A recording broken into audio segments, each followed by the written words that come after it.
H2O. Dan juga O, nitrit oksid ini akan bisa memecah H2O2 di dalam pembuluh darah kita. H2O2 itu merupakan senyawa oksidatif yang berbahaya dalam tubuh kita. Itu yang bisa menyebabkan kita kan tadi kan udah vertikal, sekarang bisa mengakibatkan syuting secara horizontal. Bisa menyebabkan sel-sel bisa jadi sel kanker. Tapi dengan adanya oksid maka H2O2-nya itu bisa dipecah menjadi hidrogen sama oksigen. Nah, ini fungsinya di situ. Makanya kalau kita mulai pelan-pelan ayo kita biasakan bagaimana kita mengatur sistem nafas kita. Karena kalau kita kembali kepada algoritma penciptaan, jadi manusia diciptakan oleh Tuhan itu dari dua unsur, unsur jasmani dan unsur rohani. Tetapi dua substansi zat ini antara jasmani dan rohani sudah beda entitas kan? Tetapi jasmani dan rohani ini bisa menjadi satu karena adanya sesuatu yang mengikat atau yang menyatukan. Kalau antara jasmani dan rohani ini nggak ada yang menyatukan, maka dia akan dipisah. Kalau jasmani dan rohani pisah, berarti kehidupan kan nggak ada. Maka yang menyatukan jasmani dan rohani inilah nafas. Jadi nafas ini adalah merupakan energi hidup yang diciptakan oleh Sang Pencipta. Makanya kalau kita insya Allah kita mulai membiasakan diri untuk mengatur pola nafas, insya Allah sistem keseimbangan di dalam tubuh kita akan stabil. Ini termasuk salah satu fungsi dari nafas, yaitu bisa meningkatkan nitrit oksid. Terus yang kedua, di sini kita ada satu gambar. Ini kita pembuluh darah. Ini adalah sel darah merah. Sel darah merah itu adalah merupakan satu-satunya sel di dalam tubuh kita yang tidak mempunyai DNA. Jadi dia nggak punya DNA. Karena sel darah merah itu nggak punya DNA, maka tidak ada yang disebut dengan kanker sel darah merah. Pernah nggak mendengar kanker sel darah merah? Nggak ada. Karena dia tidak punya DNA. Tapi kalau kanker sel darah putih ada. Namanya penyakitnya leukemia. Karena apa? Sel darah putih itu mempunyai DNA. Kemudian yang kedua, sel kanker ini akan banyak menyerang kelenjar. Rata-rata kanker kan menyerang sel kelenjar. Kenapa?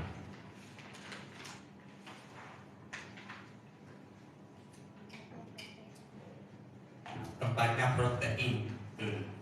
Yang kedua, mengapa rata-rata sel kanker kok menyerang kelenjar? Ada gulanya. Ada gula. Ada gulanya. Kalau gula di sistem pembuluh darah ada Bapak? Ada butuh makan. Karena masalah ginjal terganggu. Gimana? karena ginjalnya terganggu atau lemah. Karena Kalau ginjalnya biasanya asam urat membengkak, biasanya kelenjar juga bisa. ginjalnya terganggu, kelenjarnya membengkak. Ya, ayo mas sekarang lagi.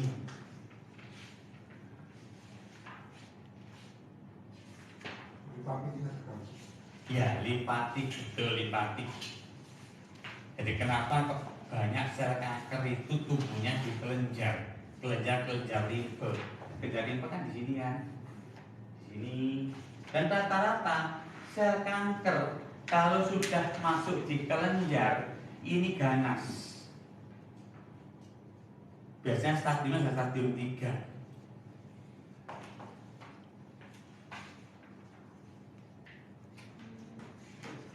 Nah, kita kembali ke sistem aliran darah. Nah, sistem aliran darah kita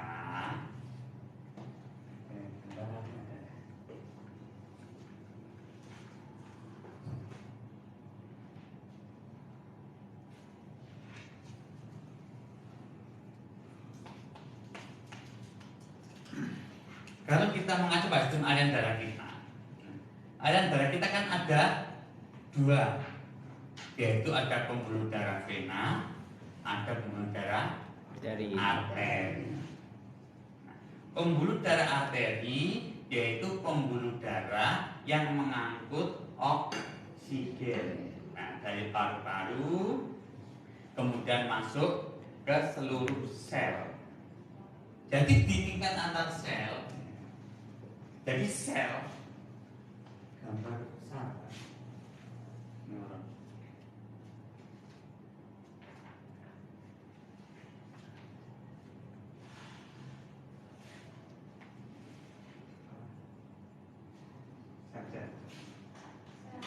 Nah, ini sel antar sel ini kan selalu berdekatan terus, Bapak. Jadi di antara sel dan sel itu ada sinap. Jadi sinap ini nanti energi listrik yang saling menyambung. Jadi kayak jaringan gitu. Ini namanya sinap. Jadi ini nanti yang menggerakkan. Jadi sel dengan sel ini kan selalu bersatu, terus bersatu. Nah, di setiap sel ini di situ itu ada sistem aliran darah, yang mana aliran darah arteri yang besar, kemudian yang paling kecil yang besar namanya arteriol. Jadi arteriol itu aliran darah yang kecil. Nah, vena itu adalah aliran darah juga yang dari sel tadi sikluskan kan banyak akan mengeluarkan karbon dioksida kan keluar. Nah, nanti sisa metabolisme sel itu dikeluarkan lewat pembuluh darah vena. Kalau yang di dekatnya sel namanya venul. Jadi arteriol itu arteri yang paling kecil yang masuk ke dalam sel dan membawa oksigen dan nutrisi ke dalam sel. Nah, kemudian setelah sel diproses nutrisinya tadi, nutrisi dapatnya kan cuma 3 yang diproseskan nutrisi kan? Apa aja? Nah, asam lemak kalau dari tingkat sel, kalau masih berupa sate, sego pecel, itu berarti masih lemak, protein, karbohidrat. Masuk di dalam lambung, nah dipecah menjadi polimer. Polimer itu berarti bagian-bagian terkecil, lah masuk ke aliran darah. Karena di dalam aliran darah tidak ada sate. Makanya kan nggak ada kalau kita periksa darah, kandungan sate dalam darah kan nggak ada. Ya, yang ada kandungan lemak dari gliserida, kemudian kolesterol, kemudian LDL, HDL di dalam darah, kan gitu. Kemudian kandungan albumin di dalam darah berapa? Kan nggak ada. Kandungan nasi pecel dalam darah kan nggak ada. Nah, karena harus dipecah. Jadi nasi pecel sudah dipecah menjadi asam amino, menjadi asam lemak, menjadi glukosa.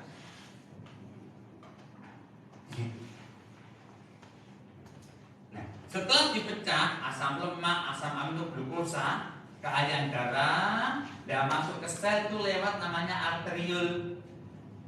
Dan arteri yang paling kecil masuk dalam sel. Nah, di dalam sel itu dipecah lewat proses namanya gluconeogenesis, beta oksidasi maupun ketogenesis menjadi tadi disebut dengan asetil CoA. Jadi sel ini nggak mau menerima asam lemak, asam nggak mau, minta diproses lagi dulu. Nah, diproses dulu yang glukosa diproses lewat gluconeogenesis namanya. Artinya kemudian yang lemak lewat beta oksidasi. Itu baru nanti menjadi zat yang disebut dengan asetil CoA. Nah, asetil CoA ini yang merupakan bahan bakar untuk proses siklus Krebs. Siklus Krebs ini nanti yang menghasilkan ATP. Nah, jadi kapan-kapannya seperti itu. Nah, sisa. Nah, setiap proses metabolisme otomatis kan ada sisa pembakaran. Zat yang dikeluarkan dari sel. Nah, sisa zat yang dikeluarkan dari sel itu dikeluarkan lewat namanya fenol. Jadi pembuluh darah yang ada di sekitar sel. Nah, makanya pembuluh darah vena itu mengandung karbon dioksida. Makanya warnanya agak gelap. Dan juga mengandung sisa-sisa metabolisme yang lain. Makanya kalau kita mau mengetahui, kita ada kelainan di dalam tubuh kita, dicek pembuluh darah vena, karena itu sisa-sisa metabolisme. Apakah nanti terlalu tinggi kolesterolnya, terlalu tinggi asam uratnya, terlalu tinggi glukosanya, ya kan pembuluh darah vena. Karena apa? Itu hasil sisa metabolisme. Paham ya? Berarti darah balik itu ya? Iya betul, darah balik. Dari situ baru dipompa tubuh. Nah, di antara pembuluh darah vena dan arteriol di situ itu ada disebut dengan pembuluh darah limfe. Pembuluh limfe. Jadi pembuluh limfe. Jadi tubuh kita itu ada 3 saluran cairan, yaitu pembuluh darah vena, pembuluh darah arteri, dan pembuluh limfe. Nah, limfe ini fungsinya untuk apa? Untuk pertahanan tubuh. Makanya di situ banyak isinya kelenjar. Nah, kelenjar ini nanti tempat sisa-sisa kotoran. Berarti metabolisme kita supaya tidak merusak yang lain itu diperangkap di kelenjar itu. Apabila makanan yang kita makan ini mengandung banyak inisiator kimia, yaitu pengawet, perasa, pewarna, pengenak, pemanis buatan. Makanya hati-hati orang diabetes yang konsumsi gula diabetes, baik itu tropicana, itu kan kandungannya aspartam, kemudian equal, kemudian gula sakorit, itu kan gula-gula buatan. Kalau diabetasol, susu diabetasol, boleh nggak? Ya, kalau susu diabetasol itu kalau saya juga kurang bagus. Karena apa? Di situ itu sudah bukan susu murni. Di situ sudah ada emulsinya, sudah ada perasanya. Jadi kalau diabetes bentuknya simpel nanti untuk penanganan diabetes itu, nggak rumit. Pokok pasien manut program kita 100 hari perbaikan diabetes. Yang biasanya pakai insulin nanti akan keluar dari insulin dan selama tinggal obat. Itu 3 bulan pertama namanya kita rekonstruksi. Baru nanti 3 bulan yang kedua kita mulai rehabilitasi. 3 bulan yang ketiga restorasi. Kita perubah, kita kembali. Jadi sel-sel yang sudah nggak bagus itu akan diubah menjadi sel-sel yang sehat lagi. Kuncinya tetap di makanan sel. Nah, kita kembali lagi. Mengapa kanker banyak menyerang di pembuluh limfe? Karena di dalam pembuluh limfe itulah tempat tubuh kita ini memperangkap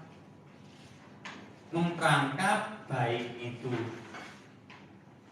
bakteri, baik itu virus maupun makanan yang tidak diserap oleh tubuh.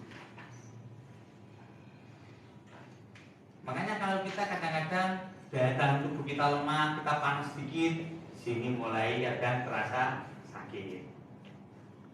Nyari.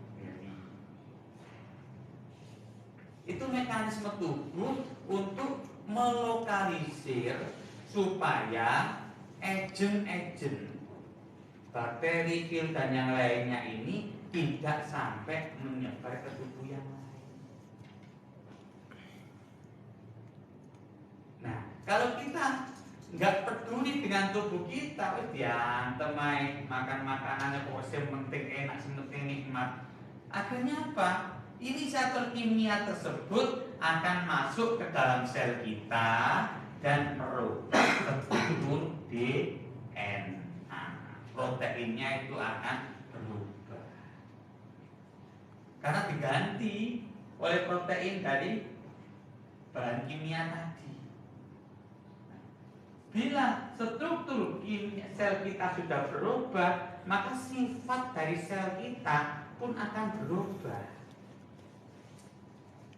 Biasanya sifatnya Cina mulai sekarang sudah mulai beringas, mulai bendol.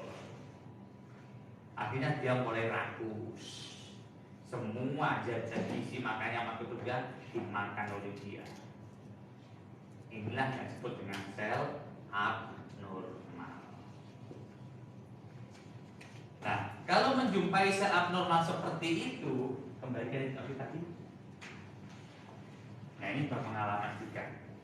Kenapa kok ITERA tidak boleh ditembakkan kepada sel abnormal? Nah, bila tidak terjadi sel abnormal itu, otomatis di dalam tubuh kita kan sudah mulai terjadi sesuatu yang nggak beres. Nah, bila di sini kita tembakkan UV, nah, Altera itu kan UV itu, sinar UV. Itu yang dipakai untuk sinar-sinar itu. Iya. Nggak boleh ditembakkan yang punya benjolan. Iya, yang punya. Nah, ini otomatis dia akan buat sebuah radiasi di situ. Maka sinar foton yang berasal dari ini, dari gelombang itu akan merubah sistem gelombang elektromagnetik.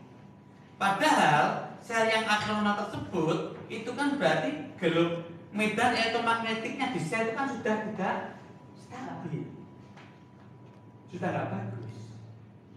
Kalau kita tembak langsung di situ, maka bisa terjadi pembengkakan atau enggak. Kalau nggak pembengkakan, di situ akan bisa menyebar lebih luas lagi.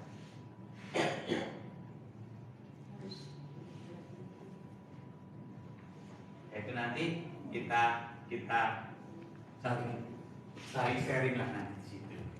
Tetapi apabila ditembakkan pada sel sehat, nah dengan kapasitas tertentu, yaitu dengan shot radiasi, ini nanti bisa meningkatkan titik oksid. Kenapa orang habis dikasih Eltera dalam kondisi tertentu dia itu langsung bisa enak? Ya karena nitrit oksidnya ini nanti bangkit, bisa merasa nitrit oksid. Tetapi ingat juga kalau kondisi orangnya lemah dikasih Eltera langsung ketutur ya Pak ya, pengalaman ini dengan disebut Pak. Ya, pernah saya pagi-pagi telepon sama Bayatno menggigil hasilnya lagi. Akhirnya kondisi lemah sama Bayatno dikasih Eltera, harapannya kan nanti bisa anget ya Pak. Anget kemudian bisa agak lumayan. Itu pasti apa? Stroke. Langsung malah menggigil Pak. Karena apa? Terjadi radiasi ini Pak. Sehingga apa? Selnya ini terjadi pemecahan pors yang ada di pembuluh darah. Akhirnya tubuh mengadakan sebuah reaksi namanya inflamasi. Berarti stroke bahaya kalau dikasih ITK. Makanya di sini kita kan kita lengkapi dengan tensi, kita lengkapi dengan oximeter. Minimal kita dengan tensi dan oximeter kita bisa melihat kondisi tubuh pasien.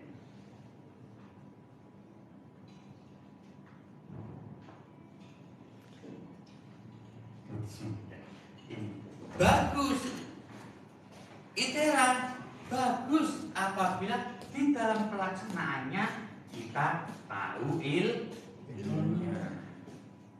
Karena intinya dia melebarkan sistem aliran darah, merangsang nitrit oksid sehingga pembuluh darah melebar. Dan yang kedua bisa relaksasi otot.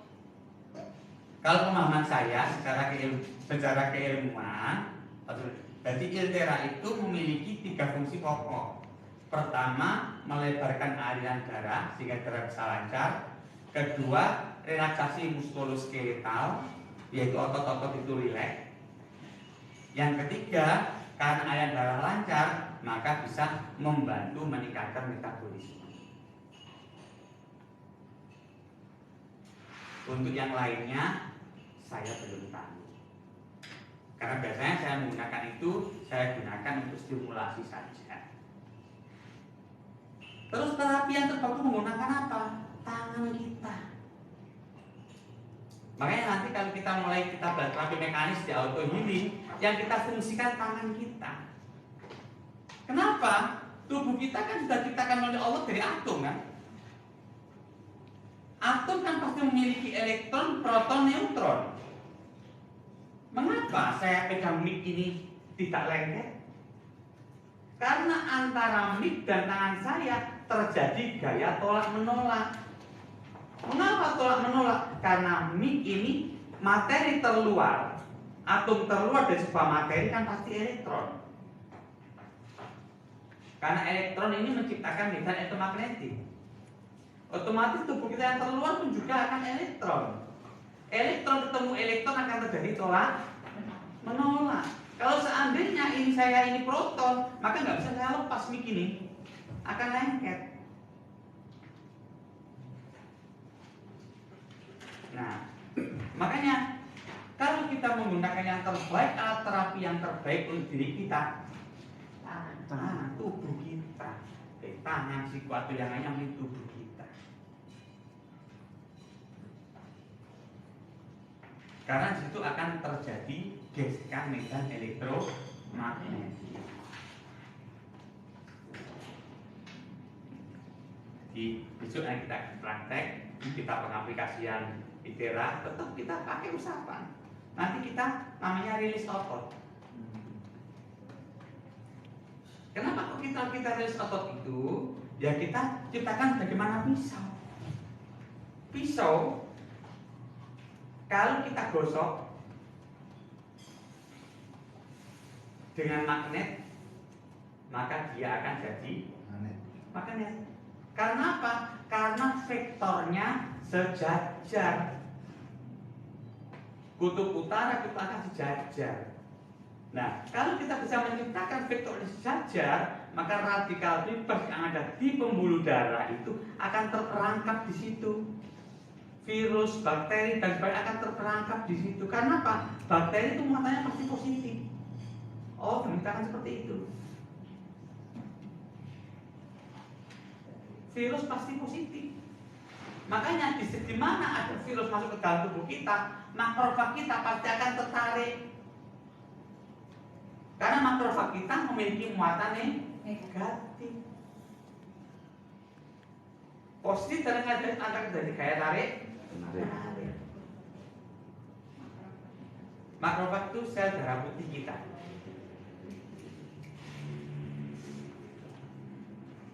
Nah, itu di situ. Jadi ini kita mulai belajar di alam pembuluh darah. Oke.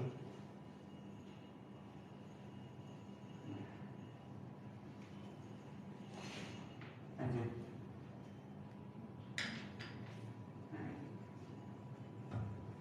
Kita kembali ke masih sistem tabung pagi ya. Nah, di sini ATP ini bisa dipecah lewat proses glukolisis yang ada di otot, sumber ATP tadi. Bisa yang ada di liver, namanya gluconeogenesis, pemecahan glukosa. Makanya saya katakan tadi, orang diabetes karena terjadi apa itu? Reseptor insulin tidak stabil atau bisa dikatakan reseptor insulin tumpul sehingga glukosa kan nggak bisa masuk ke dalam sel.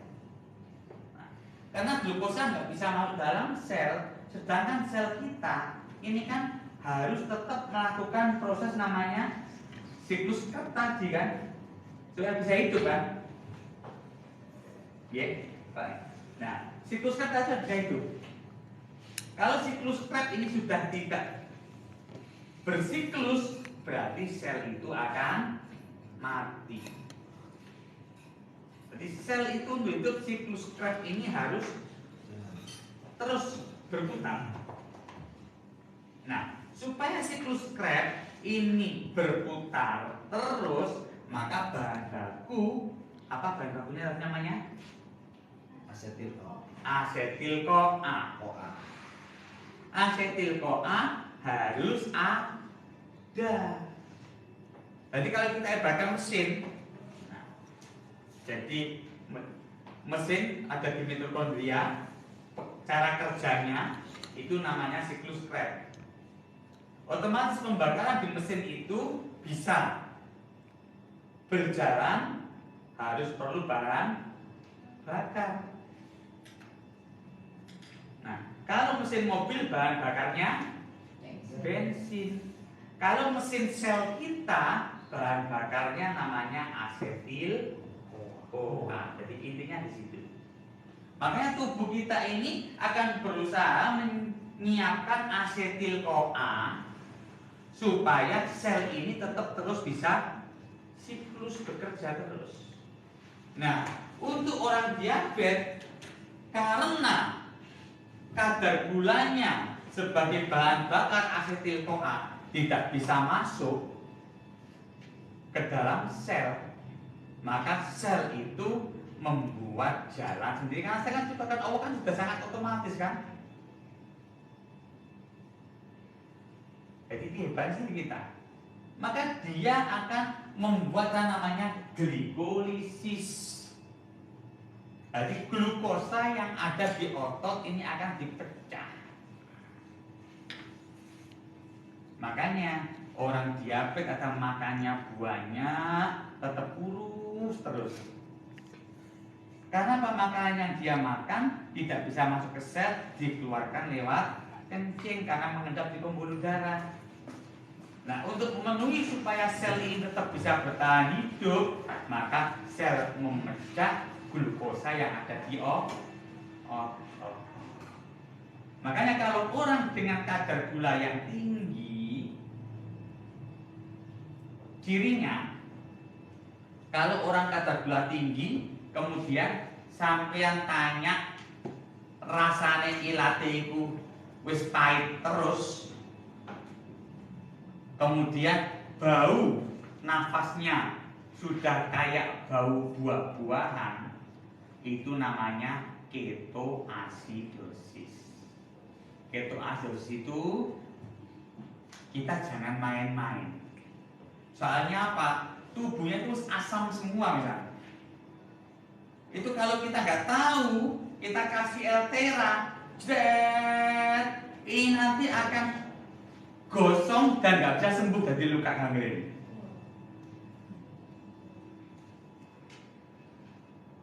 Nah, kalau kita tahu fisiologi ini kan enak kita. Kemudian yang kedua, kalau seperti itu, jangan pijet tekan. Jangan. Kalau pijet ditekan, mulutnya rusak kan udah rusak. Dan terus caranya bagaimana caranya? Satu, keluarkan darahnya. Bisa bekam.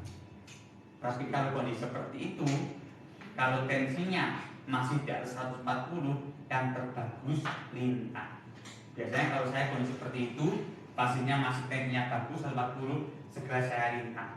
Seperti testimoni istrinya Bang Mustar, ya Pak. Terus Pak pengalaman ya Pak. Ya alhamdulillah selama 1 bulan 10 hari sekali dari 350 ke 106 turun.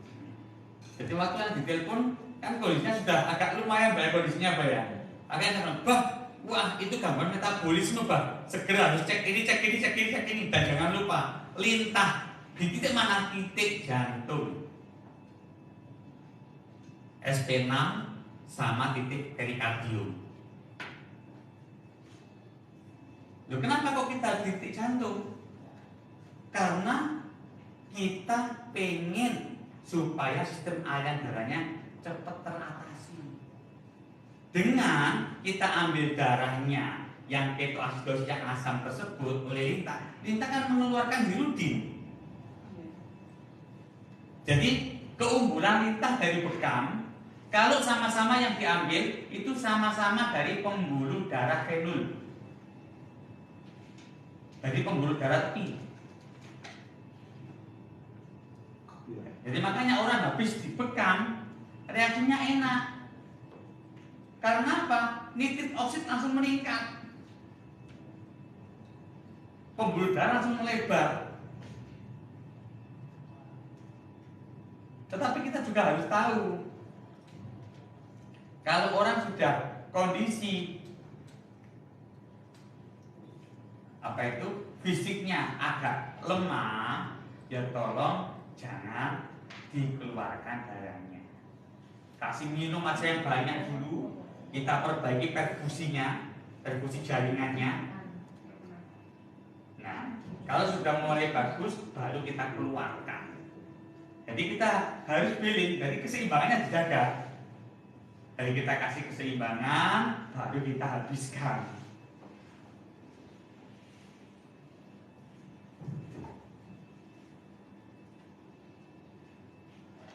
Nah, ini kita kembali ke diabetes lagi.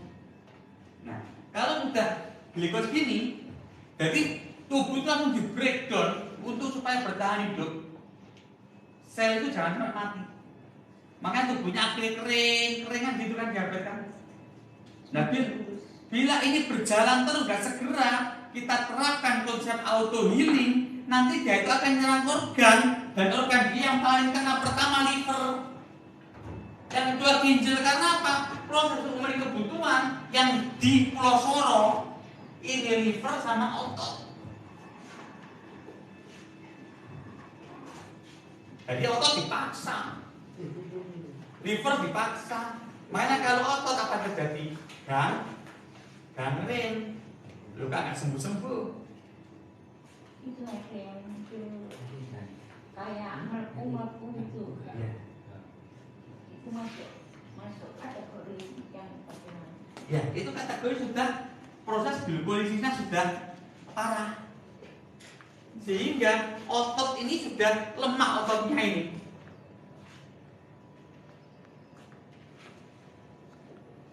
Karena untuk mempertahankan hidup, seluruh glukosa, lemak di otot diserap semua. Namanya prosesnya glikolisis. Maka muncul apa kayak melepuh kena air panas. Iya, itu jaringan sudah rusak. Jadi kalau sudah melumpuh, itu jaringan sudah rusak. Solusinya bagaimana? 7 langkah auto healing. Itu harus segera diterapkan. Mengapa kok kita harus melakukan 7 langkah itu? Supaya apa? Nutrisinya terpenuhi. Aliran darahnya bisa dijaga dengan olahraga ringan. Kemudian kalau seperti itu, untuk kita kebutuhan sinar mata, sinar ini, sinar foton, kita jangan pakai yang produksi manusia. Kita langsung pakai produksi Tuhan, matahari. Karena apa? UVB matahari pada jam 9 sampai jam 10 itu UVB yang paling lengkap. Makanya Pak, jam 9-10 itu nanti dia itu akan bisa merubah kalsiferol menjadi dekalsiferol. Jadi lemak-lemak itu nanti akan di breakdown semua, akan difungsikan semua. Kolesterol nanti akan dipecah semua menjadi hormon dekalsiferol. Kalau hormon dekalsiferol terbentuk, maka pembuluh darah akan lancar. Karena apa? Ini adalah hormon dasar untuk sistem daya tahan tubuh. Yang kedua, hormon dasar untuk metabolisme kalsium yang ada di pembuluh darah supaya tidak jadi plak. Itu sinar matahari. Nanti. Oh, ya.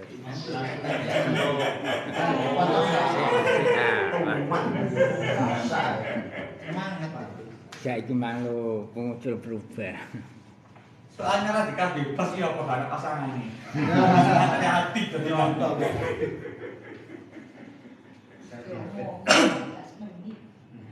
Itu. Jadi sebetulnya simpel.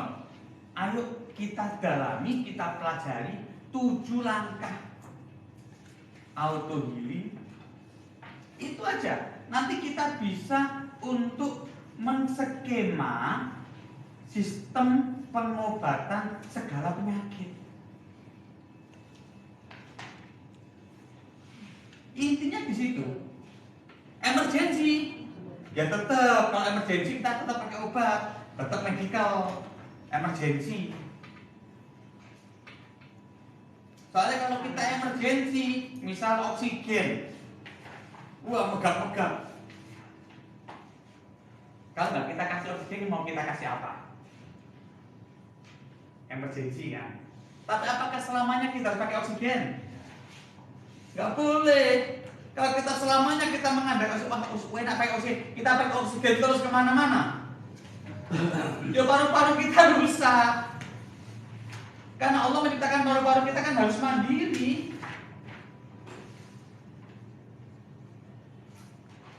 Jadi ceritanya sama dengan obat analgesik tadi, obat anti nyeri tadi. Bila nyeri kita sangat perlu.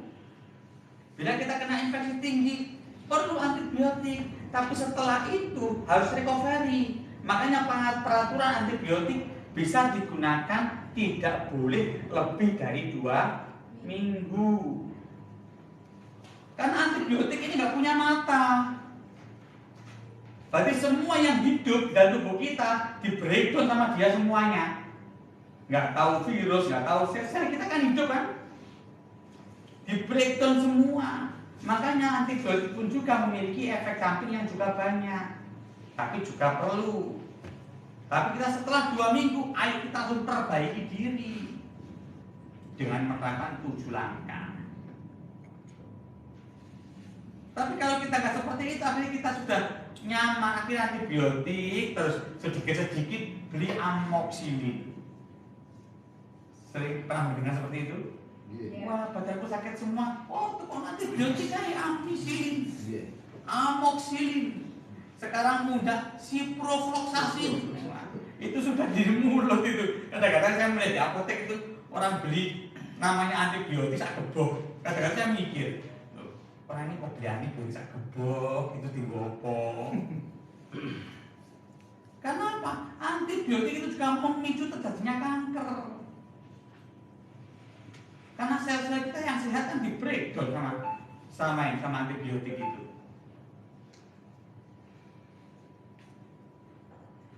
Jadi obat itu bermata dua. Satu bermata menyembuhkan, satu bermata menghancurkan. Caranya kita, yuk jangan dihindari, tapi bagaimana diri kita harus pintar dan cerdas sehingga kita bisa mensikapi.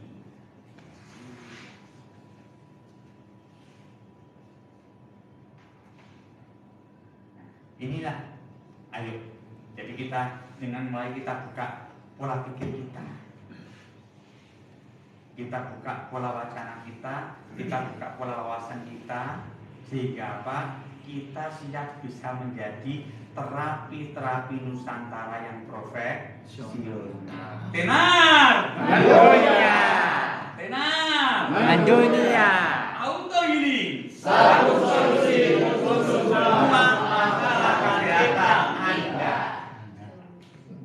Kita ada Anda. Bisa. Kesehatan itu Itu di situ, Pak. Makanya ayo kita sebagai terapi Nusantara yang berbasic auto healing, ayo kita mulai membuka diri kita. Bila perlu, ayo kita branding bahwa kita ini bisa menjadi terapi komplementer yang berwawasan akademis. Sehingga ilmu yang kita gunakan ada dasarnya jelas gitu loh Pak. Sehingga kita eksis dimanapun tempat, kita berani menunjukkan ini loh saya pengusaha auto healing.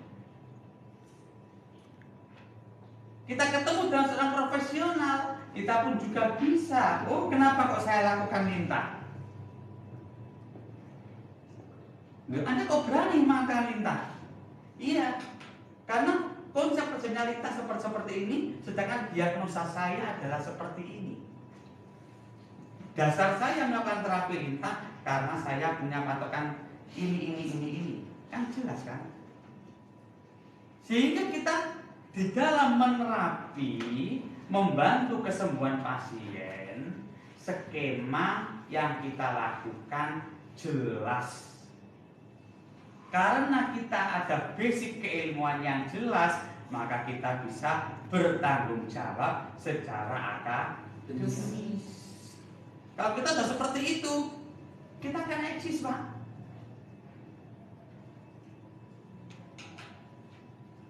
Dan sekarang tinggal kita bentuk organisasi profesi. Maka di sini kami siapkan Persaudaraan Terapi Herbal Indonesia.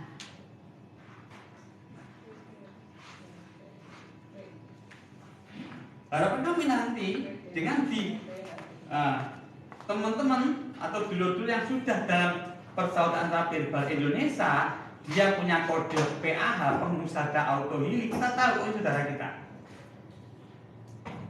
Berarti nanti konsep dalam terapinya, ayo nanti kita buat sebuah silabus, Bapak. Silabus yang jelas, ada SOP-nya jelas, cara mendiagnosinya jelas, sehingga nanti kita bisa kolaborasi dengan tim mana saja.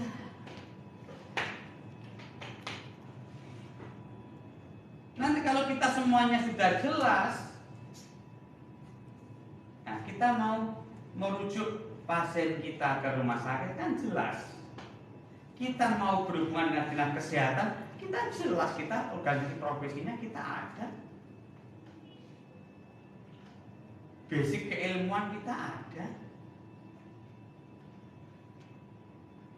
Tinggal nanti kita minta bimbingan dari dinas kesehatan, apalagi sekarang undang-undang kesehatan sudah jelas 103.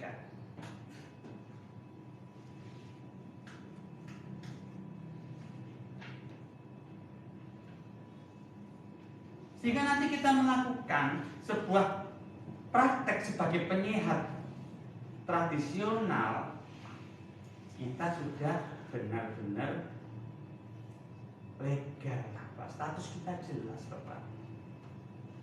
Organisasi profesi kita ada. Kemudian nanti kalau kita sudah minta bimbingan dari dinas kesehatan, kita nanti bisa turun STPT. Kita memberikan pelayanan kepada masyarakat, jelas Bapak. Konsep kita kan jelas. Kita memberikan terapi, arah terapi kita jelas. Berarti kita bukan terapi yang tidak ada dasarnya.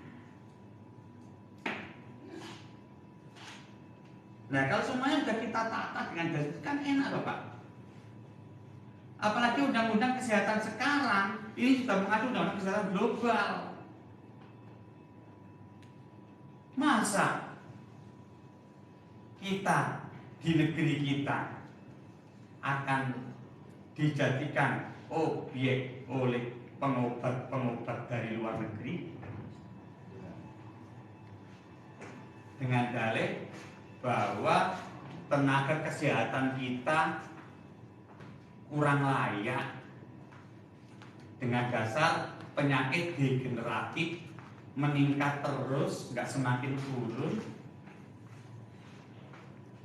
Kalau kita mau menangani penyakit degeneratif, mau menurunkan prevalensi terjadinya penyakit degeneratif, baik diabetes, kanker, autoimun dan sebagainya, maka kita harus kembali kepada konsep kesehatan sunatullah.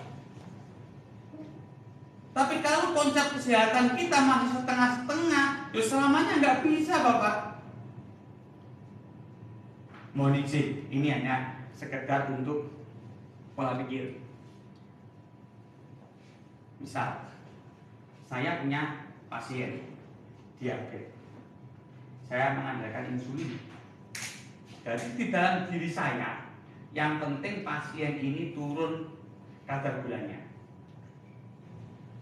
Padahal kan kita tahu kan, manusia kan holistik kan, nggak bisa kita melihat dalam satu parsial saja. Nah, saya mengobati pasien hanya patokan kadar gula turun, maka saya kasih obat penurun kadar gula. Bahkan sampai ada satu pasien loh, obat penurun kadar gula loh bisa sampai 3 atau 4. Sudah pakai insulin, sudah pakai ini apa itu golongan glikasid, golongan metformin, golongan akarbos, insulin masuk. Nah, kalau kita tahu skema, wow, ini mau diapakan ini pasien ini? Karena apa? Skema pengobatannya kan nggak jelas, hanya menurunkan kadar gula saja. Padahal penurunan kadar gula ini banyak faktor. Apa faktornya? Kita lihat pankreasnya. Kita lihat pola makannya. Walaupun dikasih obat penurun kadar gula, tapi pola makannya pasien disuruh bebas. Wes, akhirnya pasien kan dumleno, Pak. Wes aku mangan sak tepake ae. Habis mari mangan ikan bakar, sate, tak suntik insulin, kadar gula aku turun. Kan enggak seperti itu. Kadar gula bisa turun, dibohongi dengan insulin, pembohongan. Tetapi apakah liver kita, apakah lambung kita, apakah sel kita bisa dibohongi dengan insulin? Dengan penurun kadar gula yang lain kan nggak bisa.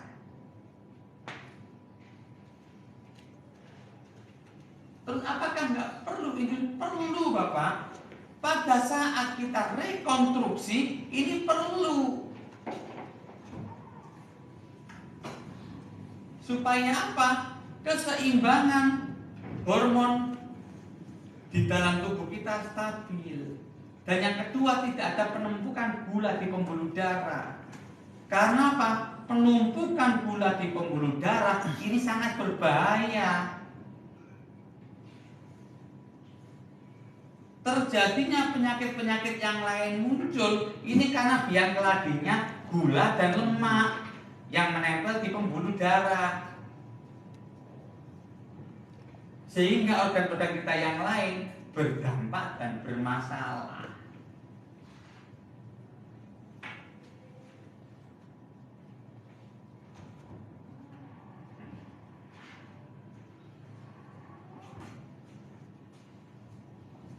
Jadi itu kita sekitar satu contoh kasus, Bapak. Nah, kalau di dalam penerapan, misal satu kasus penanganan diabetes, kita hanya parsial, hanya fokus penurunan kadar gula, tidak mengembalikan fungsi organ, tidak mengembalikan kinerja tubuh sesuai dengan penciptaan, sampai selamanya pun juga tidak akan bisa tercover penyembuhan pada pasien. Nah, yang terjadi adalah komplikasi. Makanya kalau kita sering lihat kan, orang misal tahun ini didiagnosa kencing manis, mungkin 3 tahun ke depan kakinya sudah hilang di jempolnya, paling hilang 1. Padahal dia rutin konsumsi obat penurun kadar gula. Pernah mencoba itu? Sering. Seharusnya kalau obat penurun kadar gula itu merupakan solusi penyembuh, kalau orangnya rutin pakai obat kadar gula, tentu tidak akan terjadi komplikasi. Tapi di lapangan tidak. Karena jantungnya. Nah, bisa penyumbatan pembuluh darah. Karena rata-rata kalau sudah terjadi diabetes penimbunan gula, pasti kolesterolnya akan tinggi. Tidak cari solusinya, mengapa kolesterolnya kok tinggi? Langsung dicari jalan pintasnya saja. Pasien ini senang, dicek kolesterol bisa turun, kasih obat penurun kolesterol. Akhirnya apa? Liver, Pak. Jadi liver dipaksa, liver tidak boleh mengeluarkan APOA1 ke pembuluh darah.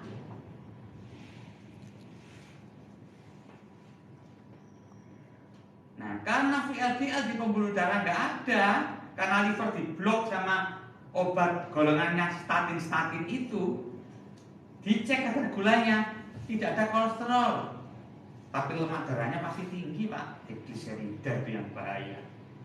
Tapi livernya bermasalah, livernya akhirnya mual, Pak, orangnya, Pak.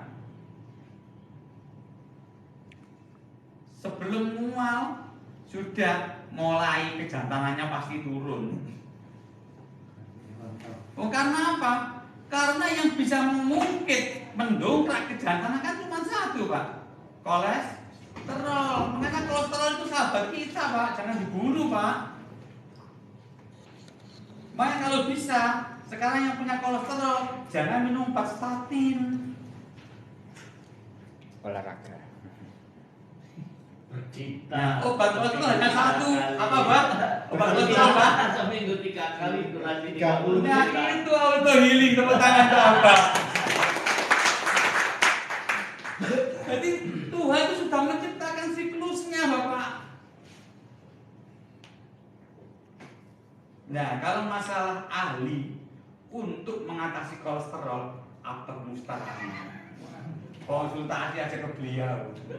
Kolesterol jablas. Nah, itu memang harus, Bapak. Makanya pasien-pasien kami, diabetes apabila sudah menjalani 7 langkah pengobatan itu, maka terapi hormon untuk membakar kolesterol dan plak tubuh harus segera dilakukan, Bapak. Apa terapinya? Apa terapinya? Bercinta. Bercinta 1 minggu 3 kali. Pati gak iso. Udah oleh munek. Udah yang mana?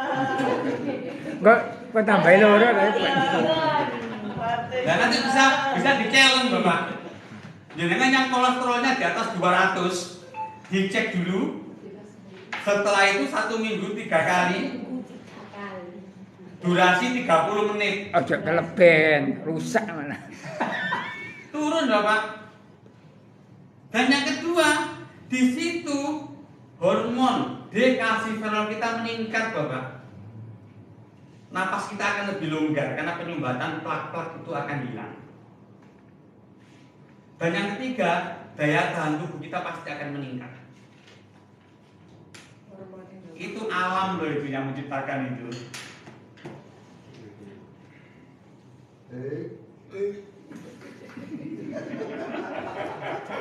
Solusinya yang Ngerti. jomblo.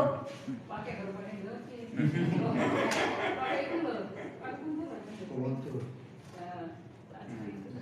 Lintai. Dia lebih kerja. Nah itu di situ. Lintai. Makanya, nah sekarang ayo kita mulai ya kalau bisa kita akidah kita kodar, kita nanti kita upgrade keilmuan sehingga nanti kita sebagai terapis ini kita bisa menunjukkan aku loh siap untuk menjadi hamba-hamba Allah yang bermanfaat. Amin. Benar. Auto ini. Tahu solusi Untuk semua masalah kesehatan kita. Untuk jadi terapi profesional harus cerdas. Untuk jadi terapi profesional harus Cerdas. Jadi kita nanti kalau kita sudah punya ilmunya kan enak Bapak Ibu.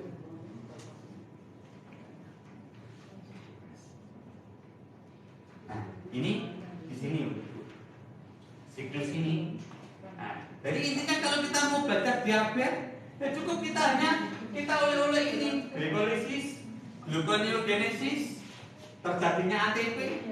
Nanti kita ada ini, kita ada aplikasinya untuk menentukan berapa BMI berapa, kemudian Hilang konjusan. itunya berapa, apa itu kalorinya yang masuk berapa. Setelah itu kita skemakan dengan 7 langkah. Nah, 7 langkah auto healing, kembali ke sunatullah. Nah, baru nanti pola makan. Yang penting 3 terpenuhi. Kalau kita kalau makan 3 kita kan mahal, murah. Tempe aja setiap hari protein udah bagus. Iya, enggak mungkin naik. Jadi kalau orang punya penyakit lambung separah apapun, solusinya cuma satu. Bangun tidur, kasih madu enzim, kemudian makannya perbanyak tempe mentah. Karena di dalam tempe itu mengandung vitamin B12, asam folat, yaitu merupakan faktor intrinsik. Rusaknya lambung ini karena faktor intrinsik itu rusak. Yang rusak siapa? Obat lambung. Mana penyakit gedut mudah, pakai Nutrisel, pakai madu enzim, hedane, pola makan diatur, 7 langkah diterapkan. Insya Allah orang yang keluar masuk rumah sakit per masalah pencernaan, insya Allah akan segera teratasi. Yang ketak. Ya? Yang ketak. Iya, Apa? tempe Tempe mentah. Pak. mentah. Jadi bangun tidur kita kasih madu enzim, 2 sendok makan dengan air hangat tubuh, harus air hangat Bu. Bapak, air hangat tubuh. Kemudian setelah itu sebelum makan kita buat Nutrisel. Tadi cara merebusnya nanti kunir. Tadi rebus airnya dikasih kunir sama serai. Iya, nanti setelah hangat, nah kan dituang kunirnya itu sama serai itu, dan nanti baru dikasih Nutrisel. 1 sendok makan.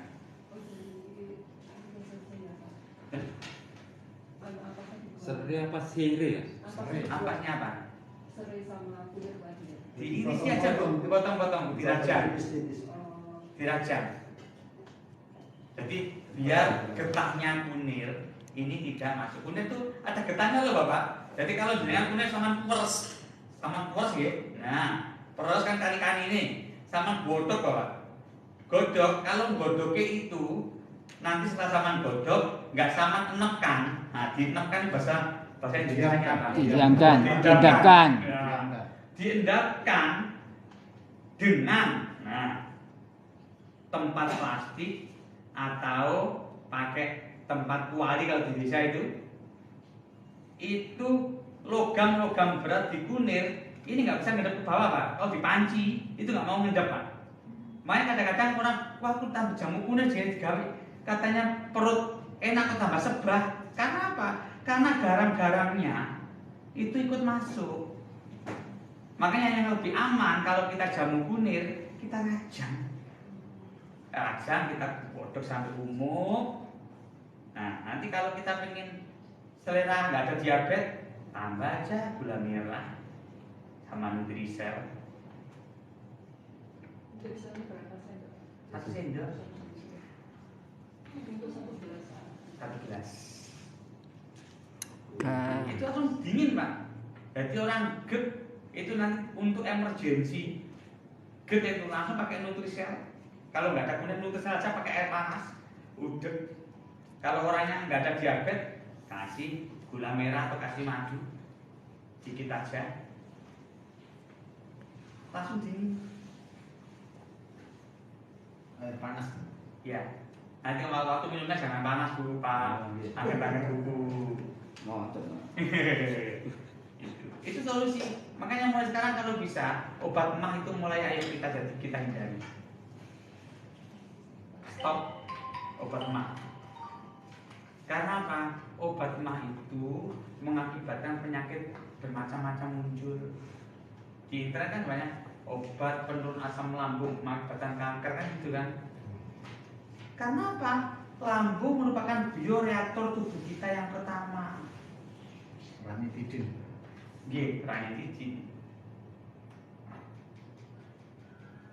Di saat makanan masuk ke dalam tubuh kita, semua makanan apa kan diproses di situ, Bapak. Baru di situ nanti akan dipilah. Yang lemak langsung masuk ke aliran darah.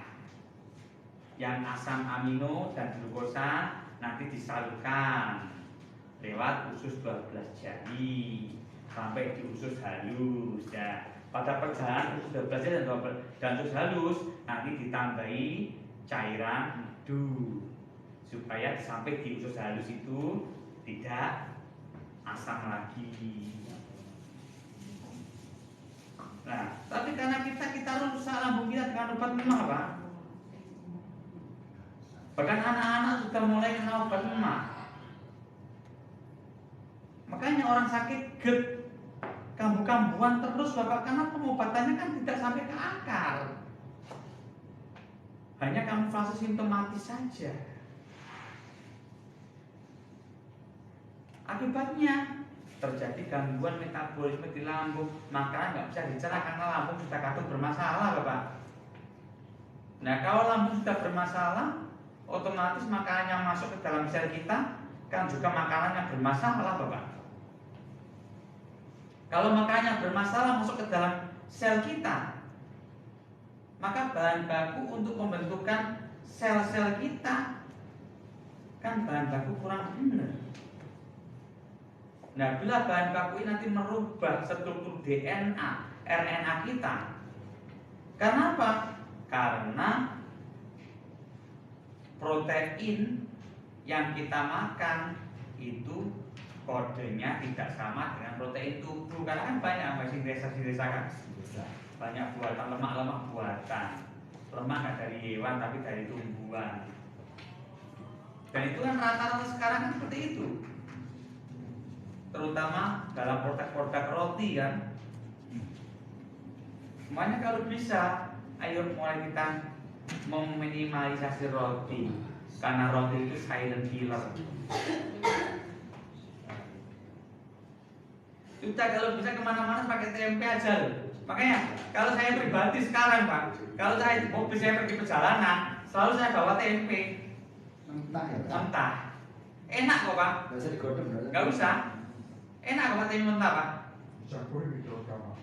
Ya. Sama. Nah, kawan-kawan malah bagus. Kalau di Banjar gimana? Bang, nggak apa-apa itu. Tapi berbagi dulu. Biar berkah. Iya, yang penting berbagi. Iya. Ya, itu mantap itu.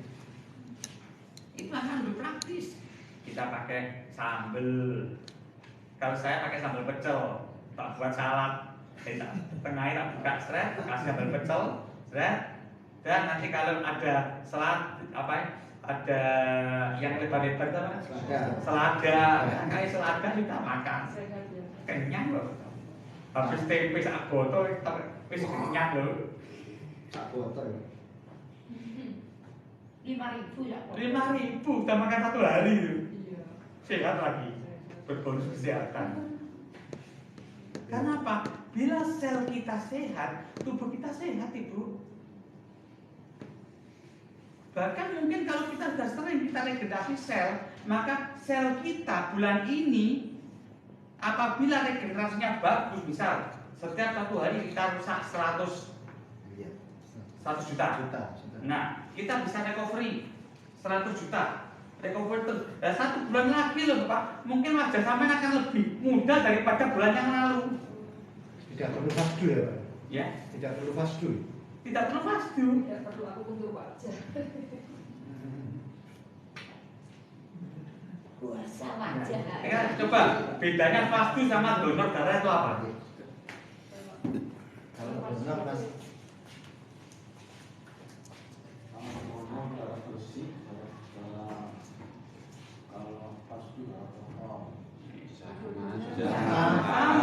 Sama dari pembuluh darah vena sama. Cuma Ya kita- mungkin orang mengambil dari pembuluh darah arteri. Iya. Karena kalau arteri diambil mancur. Kalau pas itu dibuang darahnya, kalau donor darah dimanfaatkan ke orang lain. Orang lain. Iya. Kalau donor darah rata-rata di tangan. Iya. Kalau fasdu sembarang, mau di kaki, di kepala bisa. Tergantung sakitnya apa. Jadi sebenarnya bedanya cuma simpel.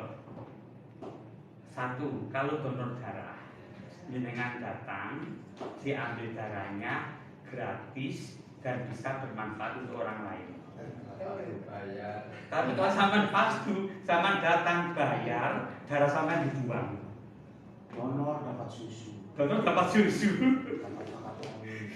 Pak, kalau konsepnya fasdu katanya untuk perbaikan darah itu gimana? Nah, ini saya bang, Iya. kalau menurut saya ini dari segi keilmuan saya nih, Iya. nggak logis bapak. Itu malah merusak sel darah bapak. Katanya bahan dasar dari darah itu kan ada yang harus dibuang, betul nggak? Gini bapak, bahan dasar sel darah itu nggak harus dibuang bapak.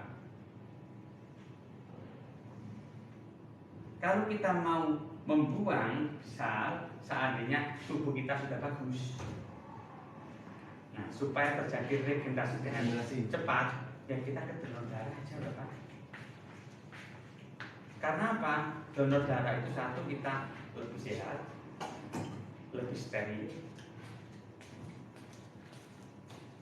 Berarti konsep pembuangan darah itu benar? Konsep pembuangan darah juga tidak 100% benar bapak.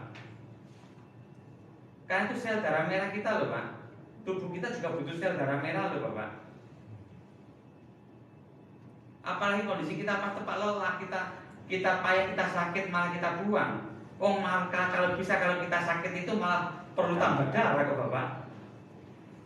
Makanya kalau donor darah kan pasti dicek harus apa darahnya itu 12,5.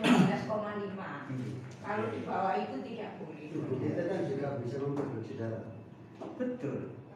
Tubuh kita bisa memproduksi darah apabila kondisi tubuh kita stabil, sehat. Nah rata-rata kadang-kadang orang, mohon maaf ya, kita biasanya sharing saja lagi. Iya, iya. Kita nggak mendiskusinya nggak apa, kita ini. Misal orang rata-rata datang untuk divasdu misal, otomatis dia kan dengan keluhan Sakit. sakit. Nah, kalau dia sudah dengan keluhan sakit, malah sel darah kita keluarkan, otomatis sakitnya belum teratasi, tubuh sudah dipaksa sumsum tulang ini untuk produksi sel darah.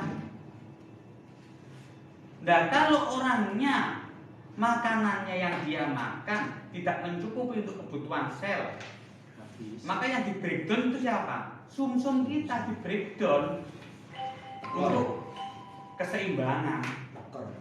Terpaksa. Iya. Berarti konsep pembersihan darah itu sebenarnya tidak harus darahnya dikeluarkan, tetapi pembersihannya bisa lewat ginjal. Betul. Jadi konsep pembersihan darah itu bukan membuang darah dikeluarkan, bukan.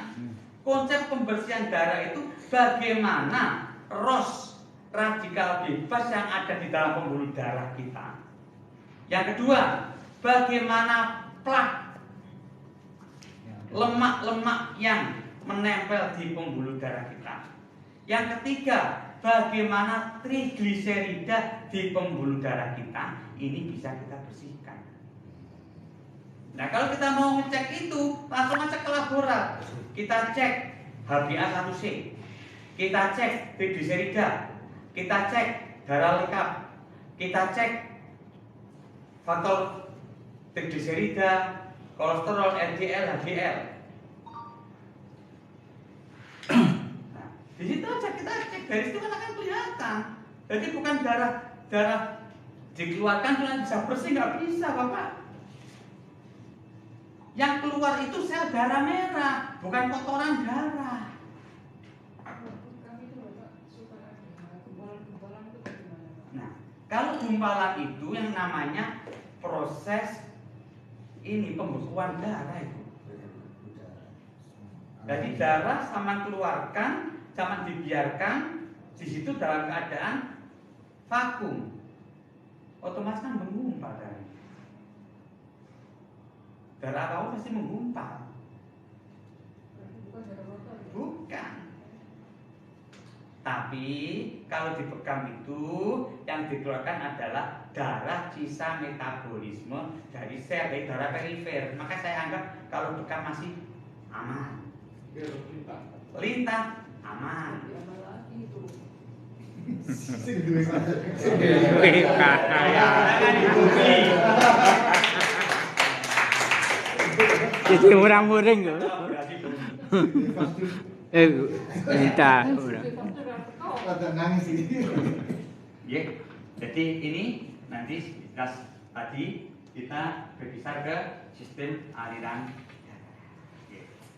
Oke, karena waktunya sudah menginjak ke Habib break. Sebelum Habib break, saya serahkan kepada Kak Mayang untuk sesi pertanyaan. Monggo. Terima kasih saya sampaikan. Kita menginjak ke sesi pertanyaan. Pada sebab ini dibuka 2 pertanyaan. Untuk yang mau bertanya bisa angkat tangan. Oke, 2 pertanyaan Pak Sinten, Yani. Pak Yani sama Wawan. Pak Wawan. Monggo Pak Yani. Pak, sekarang ini kan musimnya air basah.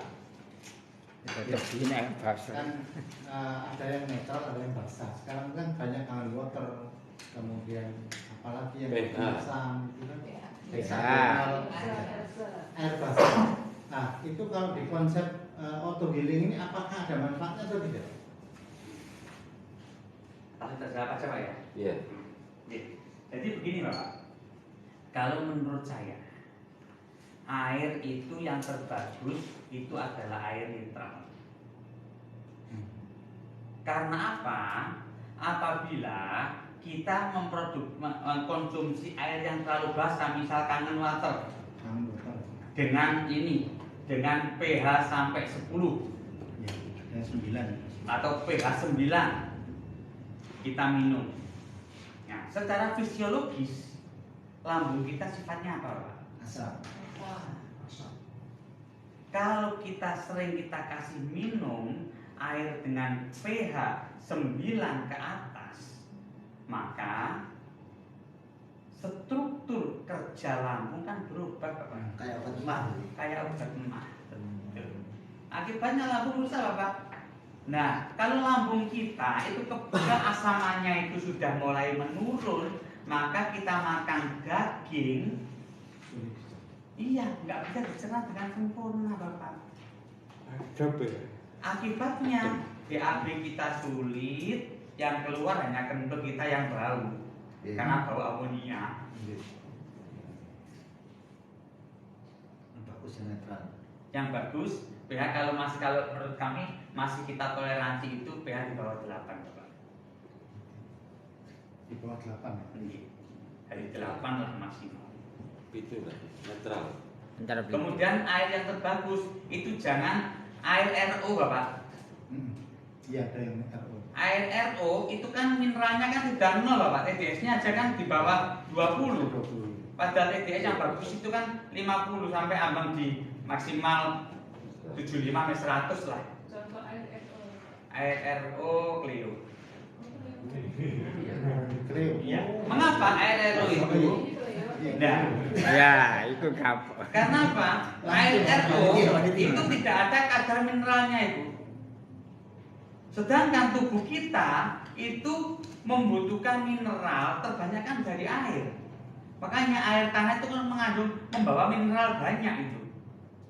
Yang dibutuhkan tubuh kita kan asam amino, kemudian lemak, kemudian glukosa. Nah, dan mineral. Mineral kan untuk ion tadi. Tolong Kak kembali ke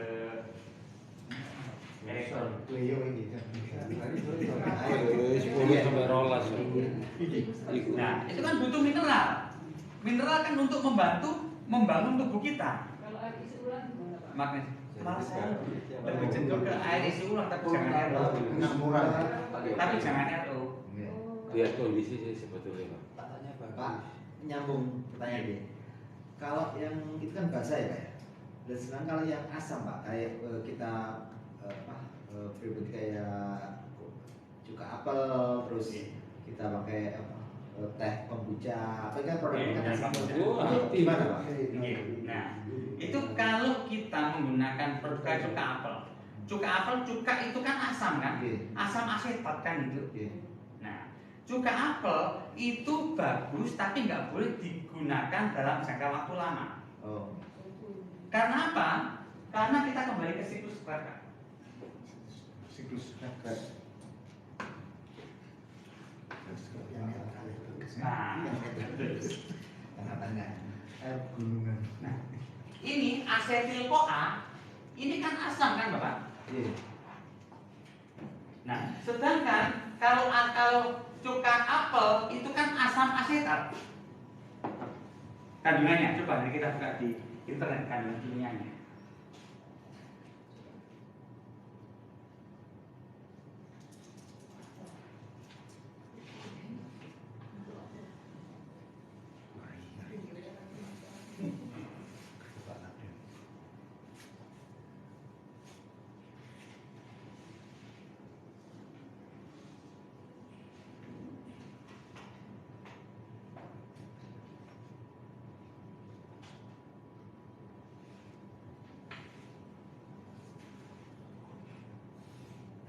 Nah, cuka apel kan CH3COOH.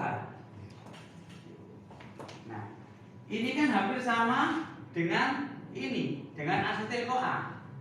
Asetil CoA itu sama. Asetil CoA juga CH.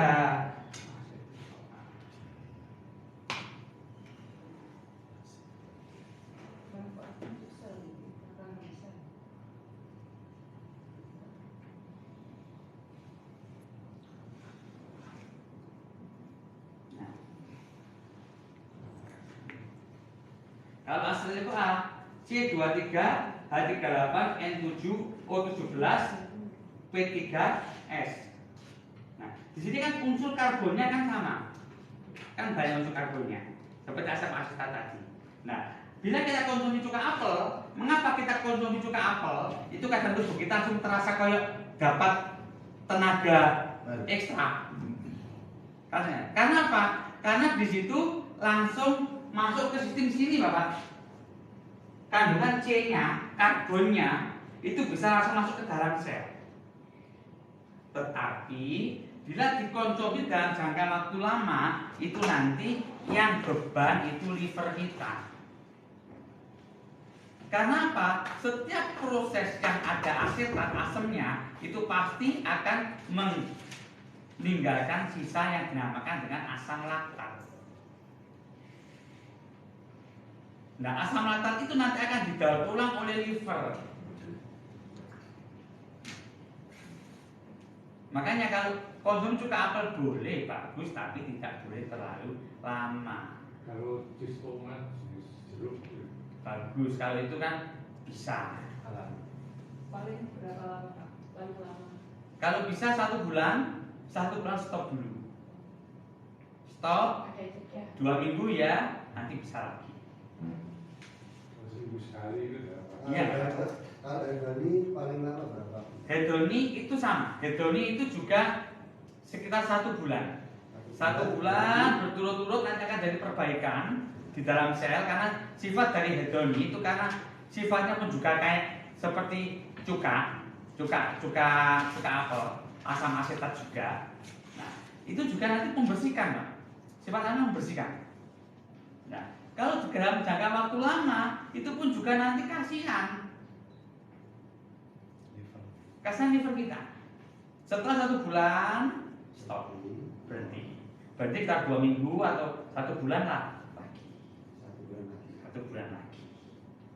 Jadi kita konsumsi misal 1 botol madu enzim, kita gunakan untuk 1 bulan. Setelah itu lereng. Kalau kita untuk detox loh Pak, untuk perbaikan pembuluh darah. Kenapa? Itu nanti pembuluh darah bisa bagus loh Pak. Plak-plak itu nanti bisa rontok, ada prosteknya lah. Karena asetat itu, asam asetat itu langsung masuk ke pembuluh darah. Makanya orang yang punya diabetes kalau konsumsi madu enzim, hedani, ini insya Allah alhamdulillah banyak yang turun loh Pak. Tapi kalau orang diabetes, kalau gitu saya anjurkan 2 bulan. 2 bulan rutin, setelah kadar gulanya mulai bagus, sudah tanpa obat diabetes. Nah, ini nanti kita berhenti, tapi 7 langkah auto healing itu harus jalan terus Pak.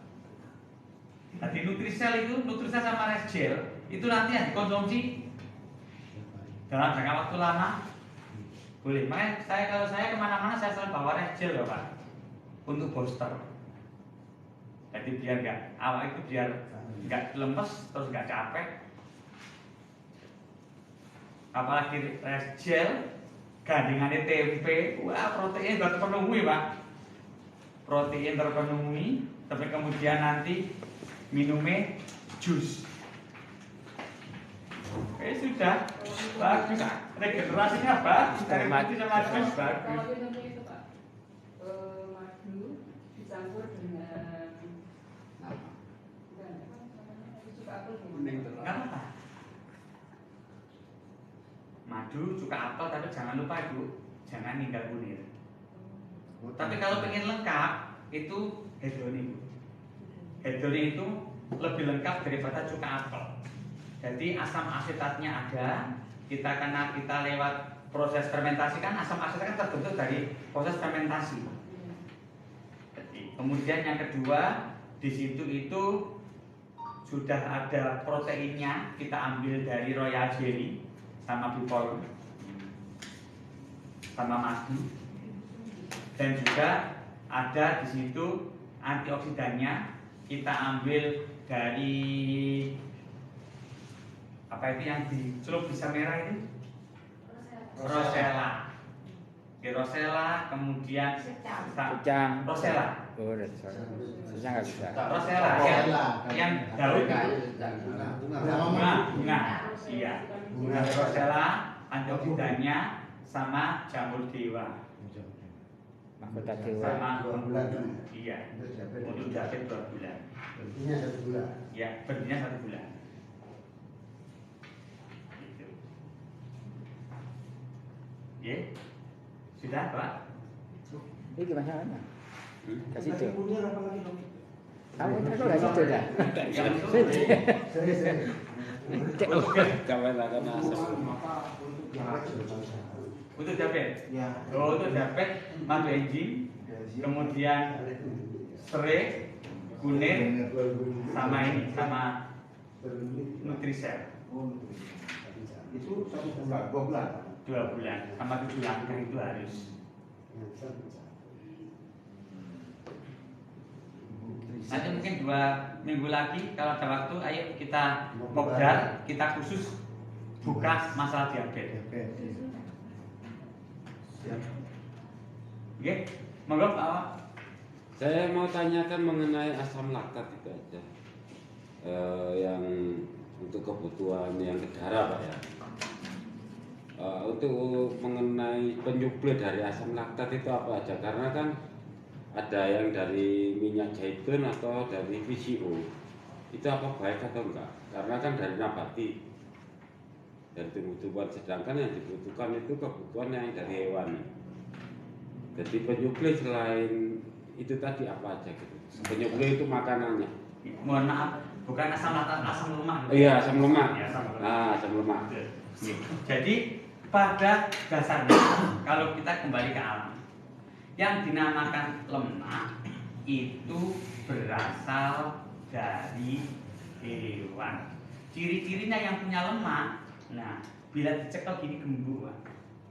Contohnya ayam itu Pak. Iya pokoknya semua. Seperti saya juga punya lemak. Nah, kalau tumbuhan kan tidak. Tetapi tumbuhan punya minyak. Jadi beda. Makanya kalau kita minum minyak zaitun, sedangkan trigliserida kita tinggi atau lemak darah kita banyak, ya tinggal tunggu aja Pak. Kita sudah punya pabrik banyak minyak, ditambah minyak dari luar, otomatis kan minyaknya kan semakin menumpuk. Akibatnya apa? Penyumbatan atau penimbunan minyak atau lemak di pembuluh darah kan semakin banyak.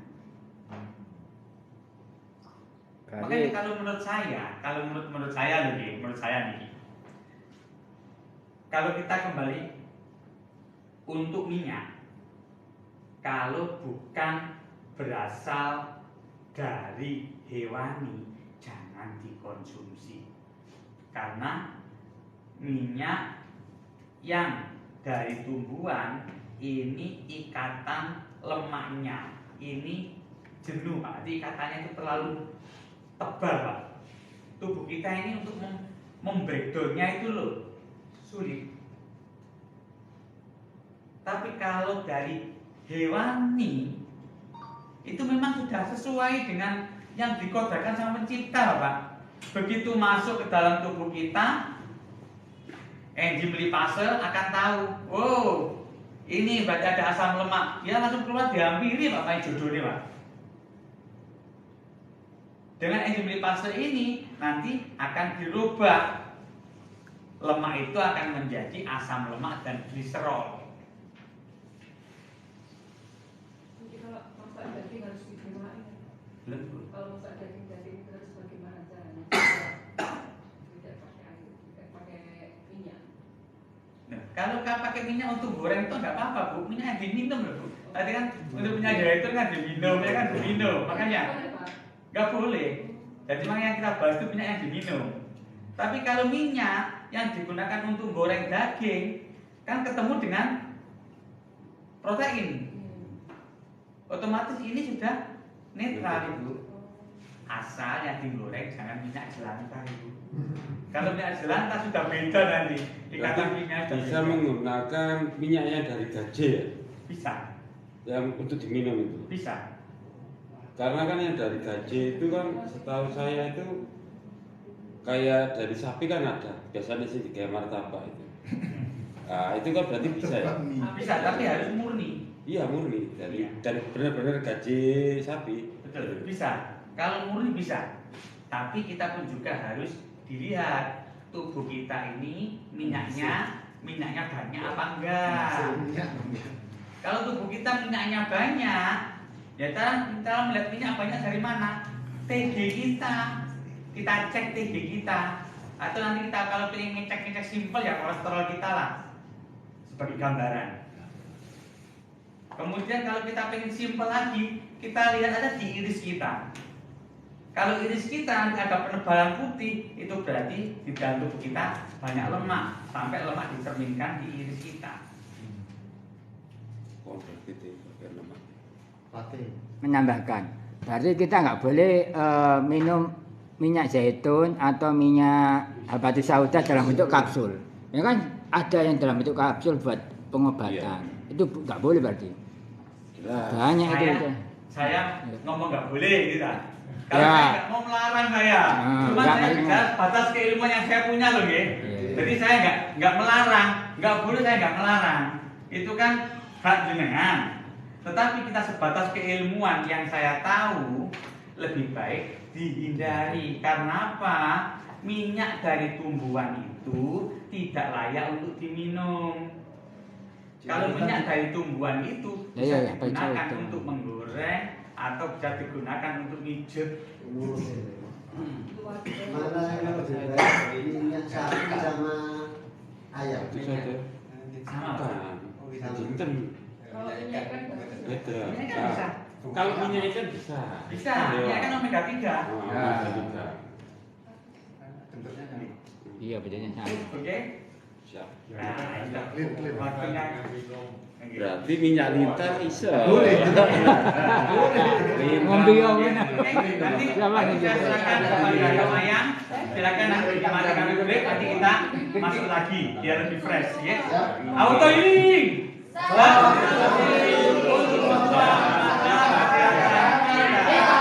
Tenar. Itu lho nganggur muka oleh minum minyak lintah.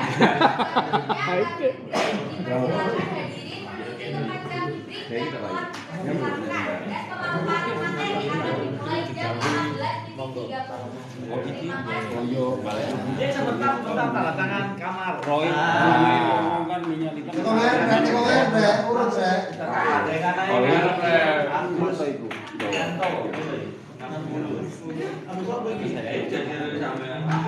Pembagian kamar ya Pak Mustar.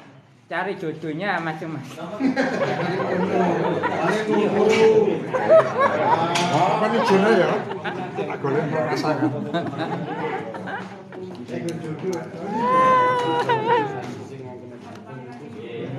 Kalau